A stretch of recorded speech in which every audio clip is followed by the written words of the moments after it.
What's going on, guys? Welcome to this video in which we're going to talk about first order profit for e-commerce brand. Now, this concept might shock a lot of you e-commerce brand owner because it's not something that's honestly talked about much or not even talked about at all, right? And so I just kind of want to bring the light to this specific concept of first order profit. The typical e-commerce brand or a company will typically acquire customer at a loss and then wait for LTV for them to make a profit.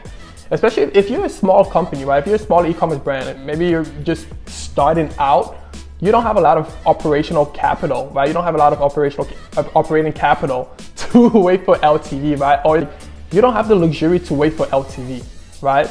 And so it's more essential that you build out your e-commerce strategy in which you're making a profit on that first order as opposed to losing on the first order and then waiting for LTV in order to be profitable, right?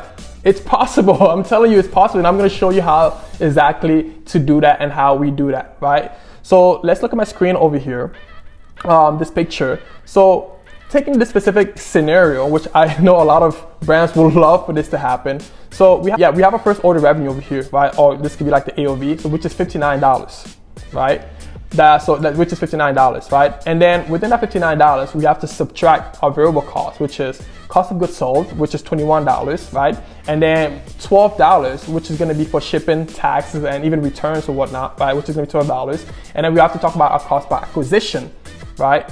Which is $13. And then the remaining is gonna be your profit, your contribution margin, right? So think about it, contribution margin is essentially your order revenue minus order variable cost. That will give you your contribution margin, right? So contribution margin is typically in e-commerce, it's profit that is left over to cover your operational costs, right? And so typically this is ideally what you want. You want to have cash left over after you cover all your variable costs for a particular product or for a particular order, right? I'll show you how to achieve this, right? And typically, I think it's just a gap of knowledge. A lot of brand may not be savvy marketers, or a lot of brand owners may not be savvy marketers, right? And so they will go and build a strategy based upon like the traditional method, right? Oh, it's okay if we lose, if we lose on the first order, we know that we're gonna wait for LTV to make our profit, right? The thing is, a lot of brands die waiting for LTV, right? Because they don't have enough cash on hand to cover their business operational costs, right? So they'll die waiting for LTV. But see, with this strategy, that's no longer the case. You can be profitable on the first order, right? To build out your strategy, right? Understand your unit of economics, right? You come to an understanding, okay, cool, this is what I need my cost per acquisition to be, right? In this specific scenario, my cost per acquisition is gonna be $13 in order for me to make a $13 contribution margin or profit, right? And so then I can go within the platform of Facebook, and when I'm building out my campaign strategy, I tell Facebook, hey, I only want to acquire customer at this specific cost, which in our specific example is going to be $13. Yes, you can do that, right? And so it forces the system to go and find customer and acquire customer at that cost.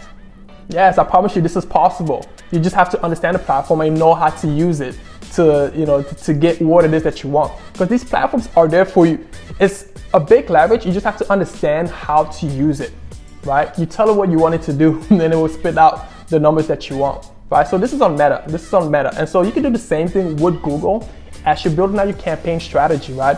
You set a cost per acquisition. Hey, I only want to acquire customers at $13, right? If it's going to cost me more than that, I don't want them, right? And you put in a set limit on the platform. And so as it's operating and working, as doing its magic, it will find customers at that specific cost per acquisition, right? Which then will make up, or not make up, but then everything just kind of falls back to the original strategy. Okay, cool, if I'm acquiring customers at $13, in that first example that I'm showing you, that is gonna leave me a $13 contribution margin, which I can use some of that to cover my OpEx, my operational costs, right?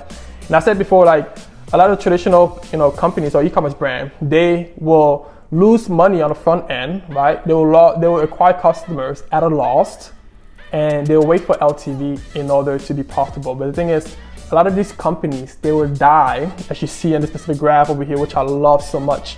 Companies die waiting for LTV, right? It's It's a crazy thing, right?